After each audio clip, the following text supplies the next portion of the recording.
installment of Ahavas Chesed, loving kindness, and what we do in order to promote that kindness.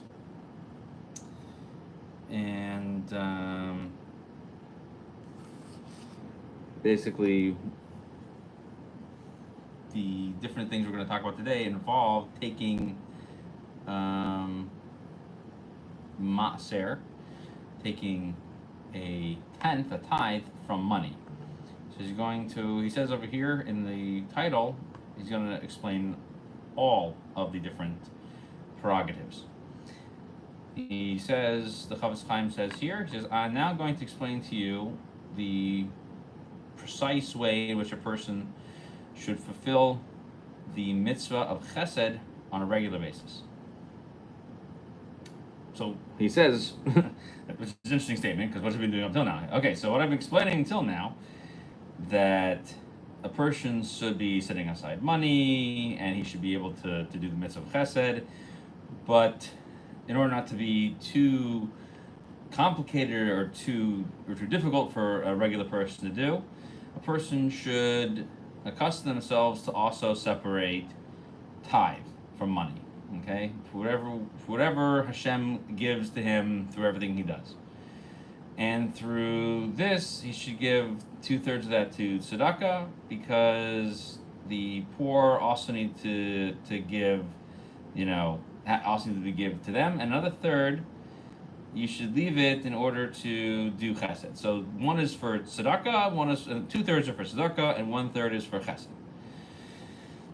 And when you have a good amount, based on whatever the need appears to be in the city, then that's when you should start counting the maaser.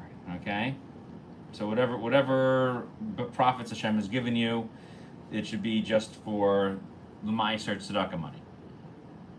Okay, so what is it? So he says it's a big inyan gadol. It's a big deal. Okay, and it says in the Gemara in Tainish, Daf Tes Amud Aleph, 9a, it says aser ta'aser, aser bishvil satit aser. So in the Torah, we often read about taking maaser on food. So the Gemara says you give tithes in order so that you should become rich. So the double statement in the Torah is to say you shall certainly take a tenth, referring to the produce of the field. Here it's saying that you should do it in order to become more wealthy. By giving, you get more. Okay, so he makes a statement. You can't test Hashem. You're not allowed to do that. Okay, but with this, it's different. Okay, because we see the pasuk says, and he quotes Malachi here. He says you should bring all of the tithe to the storage house. Okay, and it should be set there in the house and in the stores, so that way it should be available, and be available for the Levium. He doesn't say that, but should be available. And with this, Hashem will open up the windows of the heavens and give you unbounded blessing. And he also says that in Yeridea, this is in Yeridea 247:4, that through giving Meiser, one is allowed to check and see how much of a bracha Hashem gives him back.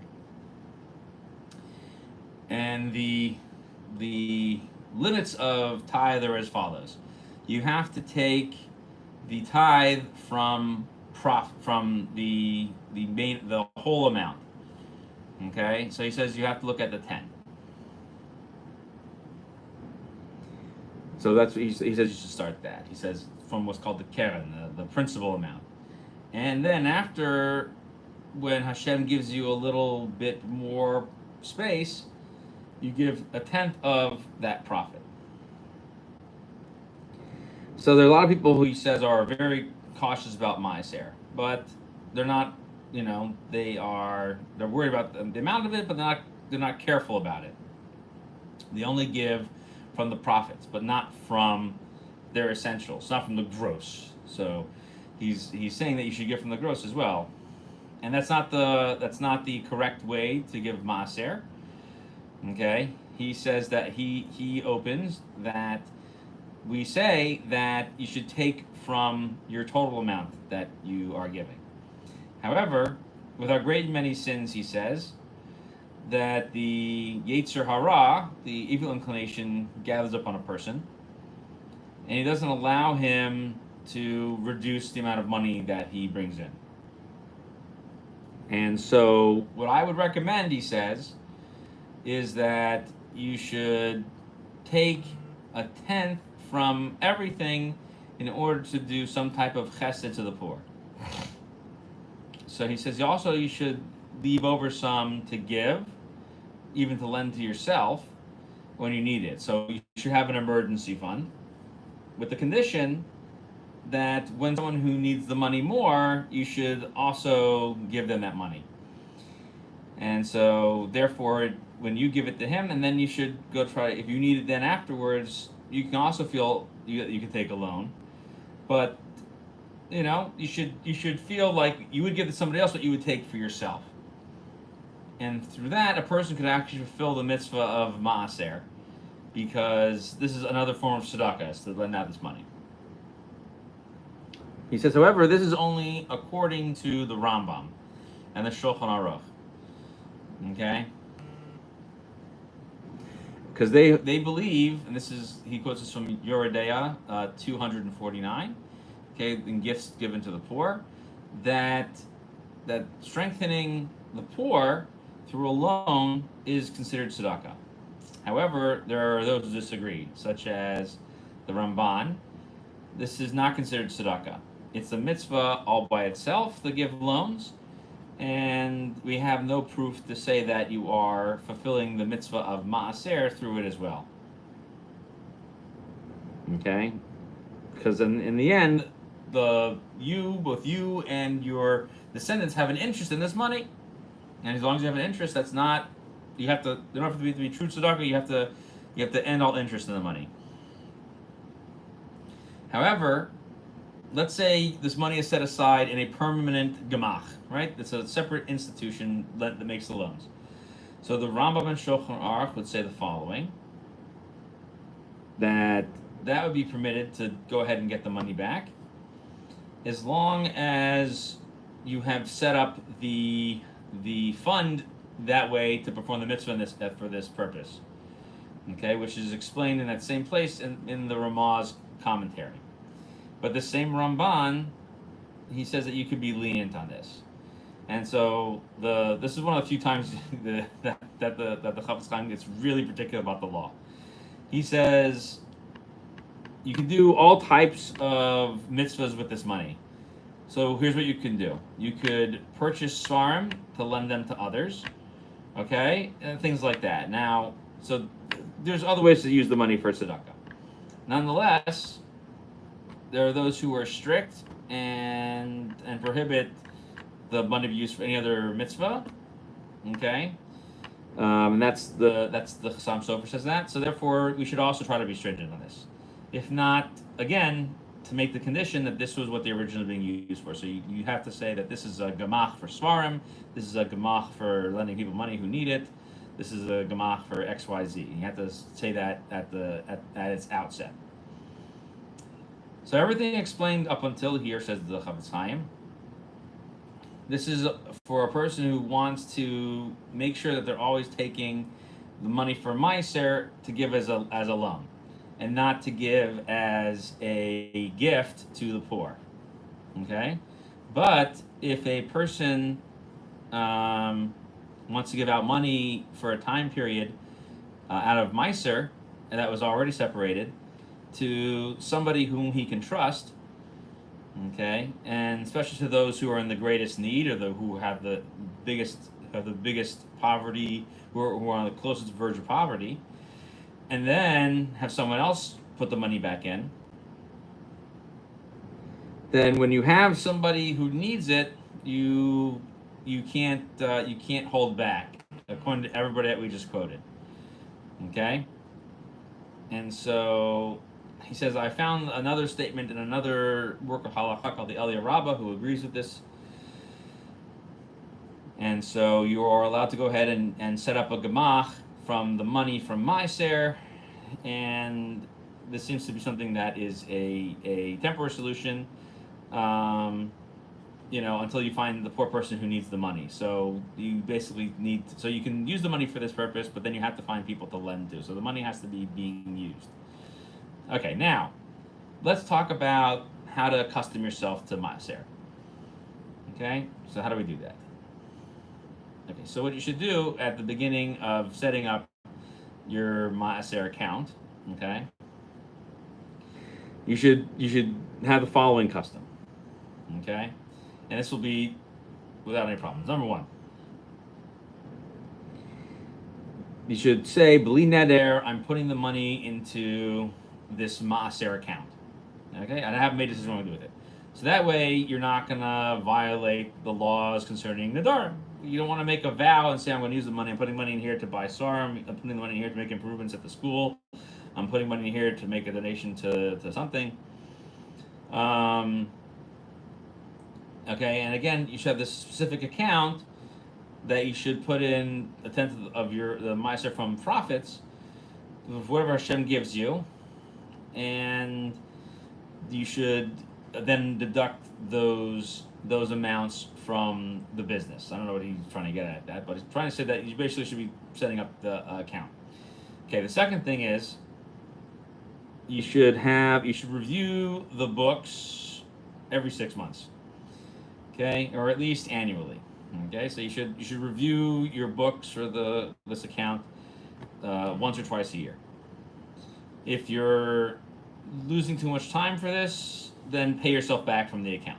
Okay, and that'll be fine. You're still using it for the purpose of tzedakah. So, and now the third thing is, the whole time when you are going through the books regarding the tzedakah in your tzedakah account and the Maaser account, you are able to include whatever the amount is of the Maaser money that's in there. Okay, however much you're giving to the poor, every dollar and cent. Okay, and make sure that you show that this is coming out of the Maaser that you've been putting in. That's how you balance the book. Number 4, when you're reviewing the account, if you see that there is going to be money left over from that year, so then you should try to give them out before the end of that year. If you can't find a person to give it to, but you have in mind to give it to them, so you can wait on that, whatever this extra amount is, until you find the people whom you could give this money to, and you don't have to give it to them immediately, as long as you're planning to go ahead and use it. Okay, but if you need the money for yourself for a purpose, you're going to fill it back in. You could use it as you could benefit from it, basically, as long as you're going to pay it back. But as soon as the people show up who have the need, and you know who they are, and you give it to them already, then you give them the money and backfill the rest of what's missing. Okay? Number 5. If you find that the tzedakah you're giving outweighs how much maaser you take, some people say that you can actually deduct that amount from the maaser itself in the next year. And some people say you can't. Okay, so therefore, that's why you should always make an accounting, says the Ahavas Chaim. So that way you should know that the money is going for maaser, and a certain amount of money is going to go towards tzedakah, and with the anticipation that you'll go ahead and fill in the maaser when it comes time. So this suggestion he's making for maaser is if you have some specific business where you can actually predict your profits. There's a predictable profit. Okay. However, if you are a retailer, okay, where you don't know what the profit's going to look like until you see them, this is gonna be different. So he says, I have different set of advice for that type of situation. That every single year you should take an account of everything that you bring in. So part of doing like your taxes, okay, and then look at all the money that you have brought in, and you can see what the profit and loss looks like. Look at the profits, okay. And also, you should look to see how much you're spending on the cost of living, and on the food and clothing, however much that costs, and make an account of all of this, and that's where you're going to find out where you can take tzedakah. And also check and see how much you normally would give to the poor who come to take tzedakah. And you should do this at the beginning of setting up an account, doing it with a little bit more breadth and not so tightly. Okay, and then he ends off the section over here. That says, also a person should give maaser from stuff they collect. Okay, so that is the rules of maaser over there. I thought it was actually going to be much longer than it actually was. But that is section 18 for today, and looks like 19 is much longer. So we'll have a much longer class for section 19 last time. But let's review really quickly what to do with maaser. So basically, if you are somebody who has sort of extraordinary wealth and the amount of money doesn't really matter, so and you have a predictability what your profits are, then you should be taking maaser from the principal amount and from profits. Take it twice. Okay, so they take it twice. So if you make $1 million and you have $750,000 in profits, so you should take $100,000 out of the total amount, and then take another $75,000 from your profits, and now you have $175 for your maaser money. That's what he's basically saying over here. If you're a person who works for themselves and can't predict that amount of money, then you should only take from what doesn't include the expenditures of both the business and your personal expenses. So then you can go ahead and deduct that. So if you're a person who, after you deduct all your expenses, you don't have anything left over, I guess you're considered to be, I guess you only try to give whatever you can scrounge together. Because that would be the expectation with that. If you can't predict, and if you take a loss for the year, you would apparently be exempt from maaser. So that seems to be what he's saying. Although it would have been nice had he said how he explained that explicitly, because he says you need to go ahead and make that. So he should have been a little more clear about what to do if you are taking a loss in your business. It doesn't mean necessarily that it's a bad thing. What if your business is operating at a loss? So he's not clear about that, but it doesn't say that you are that means that you're also someone who should be getting tzedakah, but he's saying that you have to look at you've been giving out regularly for tzedakah, so you should be taking a little bit of money anyway, putting it aside. Okay, so then it should be a little bit more generous on that end. So that's the rules that the Ahavas Chaim has explained for how to calculate maaser, and that's pretty standard. Those rules are pretty standard for taking maaser. So like I said, I have a few extra minutes. So there's a couple of things to kind of understand further about maaser ksafim. So some of those things are where this mitzvah does come from the mitzvah of tzedakah, and it's a question of whether or not this became a charity donation, or if this is something that is a customary donation. So